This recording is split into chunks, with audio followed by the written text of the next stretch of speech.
Crochet പഠിക്കാൻ നമുക്ക് അതിയായ ആഗ്രഹമുണ്ട്. പക്ഷേ ബഡ്ജറ്റ് ആണോ നിങ്ങളുടെ പ്രശ്നം? നമ്മുടെ ബഡ്ജറ്റിനനുസരിച്ച് നമ്മൾ മെറ്റീരിയൽസ് വാങ്ങാം. നമ്മുടെ മാർക്കറ്റിൽ നമുക്ക് ഒരുപാട് വെറൈറ്റീസ് യാൺസ് അവൈലബിൾ ആണ്. അപ്പോൾ ബിഗിനേഴ്സിന് വരുന്ന ഏറ്റവും വലിയൊരു പ്രശ്നം എന്ന് പറഞ്ഞാൽ ഏത് യാൺ വാങ്ങിക്കണം, ഏത് ഹുക്ക് വാങ്ങിക്കണം എന്നാണ്.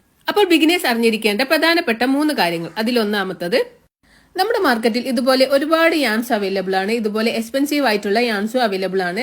അപ്പോൾ ഞാൻ പറയുന്നത്, എപ്പോഴും നിങ്ങൾ ബിഗിനേഴ്സ് ആയിരിക്കുമ്പോൾ നിങ്ങൾ ഇത്രയും എക്സ്പെൻസീവ് ആയിട്ടുള്ള യാൺസ് വാങ്ങിക്കാതെ 10 രൂപേന്റെ ഒരു യാണും 10 രൂപേന്റെ ഹുക്കും യൂസ് ചെയ്തിട്ട് നമ്മൾ വർക്കുകൾ സ്റ്റാർട്ട് ചെയ്യാം.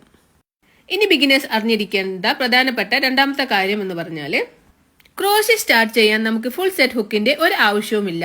നമുക്കൊരു 3mm ഹുക്ക് സെറ്റ് വെച്ച് നമുക്ക് ഈ ക്രോഷ്യ സ്റ്റാർട്ട് ചെയ്യാം. ബേസിക് സ്റ്റിച്ചസ് ഒക്കെ പഠിച്ചു കഴിഞ്ഞതിന് ശേഷം നിങ്ങൾക്ക് വേണമെങ്കിൽ ഫുൾ സെറ്റ് ഹുക്ക് സെറ്റ് വാങ്ങിക്കാവുന്നതാണ്.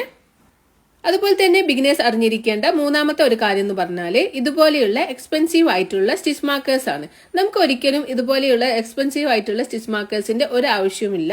നമ്മൾ ഇത് മാർക്ക് ചെയ്യാനും നമ്മളെ സ്റ്റിച്ചസ് മനസ്സിലാക്കാനും വേണ്ടിയാണ്. അപ്പൊ നമുക്ക് ഇതുപോലെയുള്ള ഏതെങ്കിലും സേഫ്റ്റി പിന്നോ ഹെയർ ക്ലിപ്സോ യൂസ് ചെയ്തിട്ട് നമുക്ക് മാർക്ക് ചെയ്ത് കൊടുക്കാം. അപ്പൊ ക്രോഷ്യ എന്നത് വളരെ ചെലവ് ചുരുങ്ങിയ രീതിയിൽ നമുക്ക് പഠിക്കാൻ പറ്റിയ ഒരു ആർട്ടാണെന്ന് മനസ്സിലാക്കിയിട്ട് 10 രൂപേന്റെ യാണും 10 രൂപേന്റെ ഹുക്കും യൂസ് ചെയ്തിട്ട് എത്രയും പെട്ടെന്ന് തന്നെ നമ്മളെ ക്രോഷ്യ വർക്ക് സ്റ്റാർട്ട് ചെയ്യാം.